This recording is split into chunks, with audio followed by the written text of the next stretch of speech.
अन्नपुर नाम के एक गांव में शादी चल रही होती है। वाह, मजा आ गया फूफा जी। शादी में क्या खाना बना है, बाराती तो उंगलियां चाटते रह जाएंगे।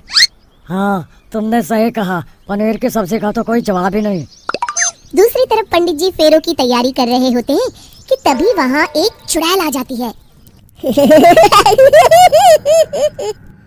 अरे मर गया रे, ये चुड़ैल यहाँ क्या करी है? अरे दिवाकर जी, ये आपकी कौन से रिश्तेदार है? अरे मुझे क्या पता, क्या भाग्यवान, कहीं ये तुम्हारे मायके से तो नहीं आई है।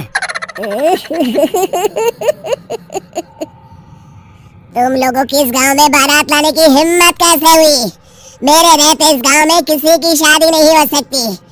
अब तुम लोग देखो मैं क्या करती हूँ। अरे मर गया रे, मैंने सुना है ये जबान की पक्की है। भागो रे भागो, वरना ये चुड़ैल किसी को नहीं छोड़ेगी। हाँ, तुम सही कहते हो मोहन भाई, यहाँ से भाग लेने में ही हम सबकी भलाई है। देखते ही देखते शादी के मंडप में भगदड़ मच जाती है और चुड़ैल सब कुछ उजाड़ कर रख देती है।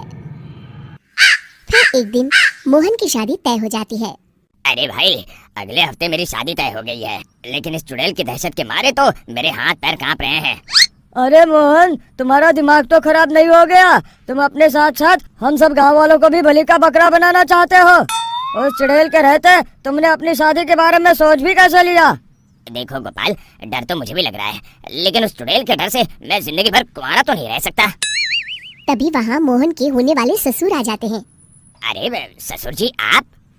देखो, अब तक मैं तुम्हारा ससुर बना नहीं हूँ और शायद बनूंगा भी नहीं। ये आप क्या कह रहे हैं? मैंने तो शादी का कोड भी सिलवा लिया है। मैं अपनी बेटी की शादी किसी अच्छे गांव में कराना चाहता हूँ। तुम्हारा गांव तो भूतिया गांव है। मैं तो क्या, अब तो कोई भी अपनी लड़की इस गांव वालों को नहीं देगा। इस तरह चुड़ैल के डर से उस गांव में किसी की भी शादी नहीं हो पाती। फिर एक दिन गांव के जमींदार अपनी बेटी की शादी करने का विचार करते हैं, लेकिन चुड़ैल के डर से उनकी भी हिम्मत जवाब दे देती है। अगर मेरी बेटी की शादी तय समय से नहीं हुई तो मेरी नाक कट जाएगी। मुझे कुछ करना ही होगा। एक सलाहकार के कहने पर जमींदार काशी से एक बहुत ही नामी तांत्रिक को अपने घर बुलवाते हैं, जो भूत चुड़ैल को पकड़ने में माहिर माना जाता था। जमींदार साहब, आप चिंता मत करिए। इस गांव की सीमा में प्रवेश करते ही मुझे उस चुड़ैल के बारे में सब पता चल गया था। आप उसे जल्दी से जल्दी कैद कर लीजिए ताकि मैं अपनी बेटी की शादी कर सकूं। जब वो चुड़ैल एक इंसान थी, तब ठीक उसकी शादी करने वाले दिन ही उसकी और उसके होने वाले पति की एक दुर्घटना में मौत हो गई थी। उसका होने वाला पति आज भी भूत बनकर जंगल में भटकता है। इसलिए जब तक चुड़ैल की शादी नहीं हो जाएगी, वो किसी और की भी शादी नहीं होने देगी।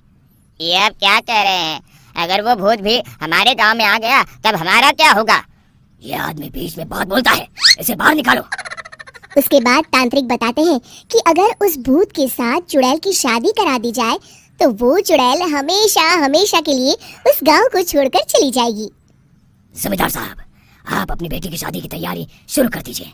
मैं कुछ गांव वालों को अपने साथ लेकर उस भूत को ढूंढने जंगल की ओर जाता हूँ।